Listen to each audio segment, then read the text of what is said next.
EPAWA meteorologist Bobby Martich here with your outlook for June 8th, 2022. It is Wednesday, middle of the week, and the Wednesday video forecast is sponsored by the Walters and Zrinski team at Keller Williams Real Estate, serving Carbon, Lehigh, and Northampton counties in eastern Pennsylvania. Lehigh Valley real estate prices have never been higher, and in many cases they are at all-time highs. And at the same time, current real estate inventory is at a record low. Properties are most often selling well above asking price, and buyers are agreeing to pay over appraised value on many of those transactions. If you're curious about what your property is currently worth, call Mike and Sarah for a free market analysis and find out what sets them apart in the real estate industry. They can be reached at 610-867-8888, proud sponsors of the Wednesday video forecast. So yesterday I mentioned that we had an opening for Friday. We no longer have an opening for Friday. So the Friday video is now covered. We had a new sponsor jump on that immediately as soon as I announced it. So I got a bunch of inquiries after we had that agreement made for this Friday's video forecast for a new sponsor.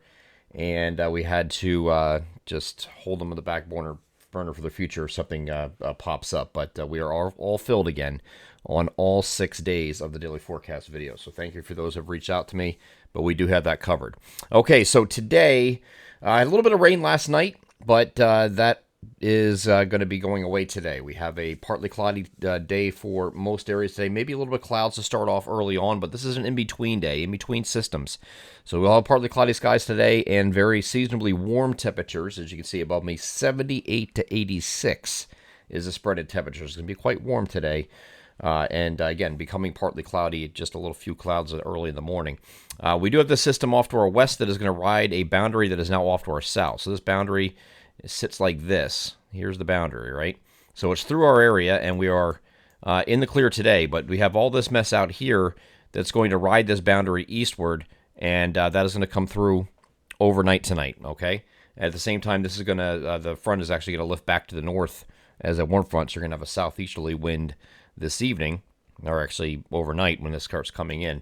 So I do think the entire day is going to be a dry day, and then we'll have clouds increase rather quickly during the evening hours, probably mid to late evening, and then this next batch of precipitation is going to come in. I'll just move this forward for you so you can see.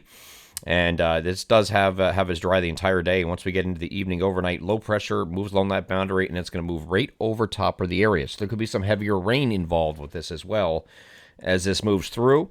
And this should be out by generally early Thursday morning. Some areas in our eastern areas might be mid to late morning before it finally pulls out, but it will be a before noon end of any rain on Thursday. And then after that, we start to clear out a little bit. We have skies, some decreasing clouds during the afternoon, but it will be breezy on Thursday in the wake of that. So let's get to the details on the 3-kilometer NAM, and this is starting off at midnight tonight. Okay, so this is midnight, actually.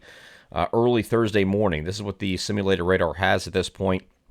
And this low pressure is going to move right across the area and bring these showers in after midnight for most areas, okay? And this is going to overspread the region. You see some embedded heavier rain with this. I don't think this is a thunderstorm deal per se, but you could have a few rumbles of thunder as this rolls through. I won't say it's not very unstable overnight. So, I mean, there's going to be an inversion in place and things like that will try to counteract any thunderstorm development, but you could have some rumbles of thunder, certainly with some elevated convection. But no severe weather overnight, okay? Just the threat for this overnight will be for heavy rain as this precipitation moves through, and that will go all the way into Thursday morning. This is looking at 7 a.m., so you can still see plenty of rain and some heavy rain, in fact, if you're leaving for work early on Thursday morning. Here's 8, here's 9, here is 10, and here is 11. We're just about done here at this point.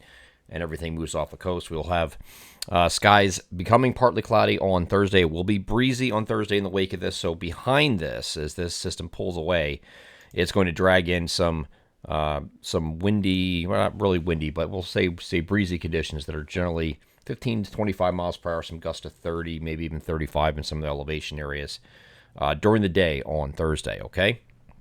Once you get to the evening, it subsides rather quickly, all right? So that's in the wake of that system. And all this system is just has a low-level jet that's co-located with it. It's going to pick up the wind a little bit. But again, you have a temperature inversion, so it's going to be battling that too. It might not be as windy as it could be if it wasn't for that inversion, okay? Once you get past this, just a stray shower the rest of the day in a few spots, and that's it. and then obviously becoming partly cloudy and getting better. Now we're going to be in between systems again here on Friday.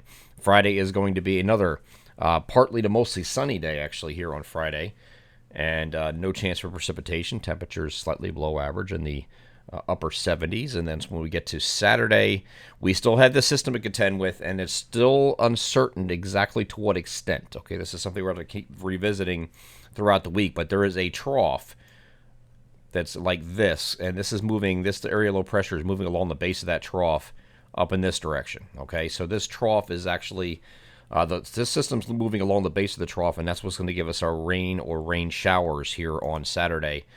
There is some model disagreement exactly how that plays out, so we'll, again, revisit this throughout the week, but there is at least some opportunity for, at the very least, the European model being further southeast with this, with the trough coming in, and that would just be our eastern and southeastern areas getting into the showers and then periods of rain. But I will tell you that most other models are farther northwest of this, like we showed yesterday. So it's going to be a little bit more active here and more inclusive of our coverage region for Saturday. Again, there could be a timing deal with this where it comes in late Friday night and is done by Saturday afternoon, so the entire day is in a wash. But we'll see. We're going to cover this in the week ahead and narrow that down once we know the exact track of what's going to happen with this particular weekend system. But we're still shooting for Sunday to be a partly cloudy day in between systems. Again, another one system coming in here for Monday could just touch off a variably cloudy skies on Monday, just an isolated shower, and then it looks like Tuesday we're back to partly cloudy skies and near 80 degrees on either side of 80 degrees. So we do have a couple systems to deal with here in the week ahead. The first one is the most certain. That's going to be the one coming in overnight. And again, there could be some heavier rain with this, half-inch to an inch type deal across many areas. Some areas might see less than a half-inch, but where the heavier rain occurs, a half-inch to an inch could occur in the overnight period. And this is after midnight tonight and going into early Thursday morning.